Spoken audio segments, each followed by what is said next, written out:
Bakit ka nag-iba? Meron na bang iba? Isang tanong mula sa isang kanta na masakit pakinggan. Masakit sa pakiramdam yung mga panahong magkalayo kayo sa isa't isa. Pero mas masakit pala sa pakiramdam yung pag-uwi mo'y lahat nagbago na. Naninilihim niya lang pala sa'yo noon pa na meron ng iba. Masakit para sa'yo dahil sobrang nai-excite kang makasama at makita siya. Pero yun pala, kaya pala nawawala na siya ng gana. Kay di na di ay ikaw ang gusto niyang makita. Sakit kaayo no? Kaysa una, maglantaw ka niya. Gahart-heart ginang iyang mga mata maglantaw sa imuha. Pero karon, bahalag ikaw ang naaduol sa iyaha. Di jud ka niya halos makita. Nakakalungkot lang dahil magkasama kayong dalawa. Pero para bang mag-isa ka. Kaya nga minsan may mga taong ayaw nilang mapalayo sa taong mahal nila dahil baka daw pagbalik hindi na gaya ng dati ang lahat.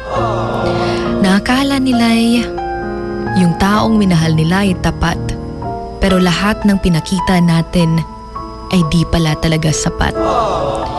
Bakit ka nag-iba? Meron na bang iba? A question that we really want to ask to someone lalong-lalo na't nararamdaman natin na meron ng iba. Nararamdaman na natin na nag-iba na siya. Nararamdaman na rin natin na gusto na niyang umalis sa buhay natin. Ang masakit pa doon yung habang papaalis siya sa buhay mo, ninanais mong lumingon pa siya at humakbang pabalik sa iyo. Pero ganun talaga siguro. Hindi na natin maibabalik pa ang mga sandali, lalong-lalo na yung mga panahong ikaw ang naging dahilan ng kanyang mga ngiti. Pero maubaya nang mo inguntag, unta gaingon ka, nga dili na di ay ako, kay willing ka ayo tikang i-let go. Yung sana sinabi mo na hindi na ako, para hindi na ako aasang meron pang tayo. Hahayaan naman kitang sumaya kasama siya. Yan talaga yung gusto mong sabihin sa kanya. Na kahit masakit, kaya mong tiisin dahil nagmahal ka at ayaw mong maging dahilan kung bakit hindi siya masaya. Dahil bakit mo pa siya ipaglalaban kung siya mismo pinagtatabuyan ka na.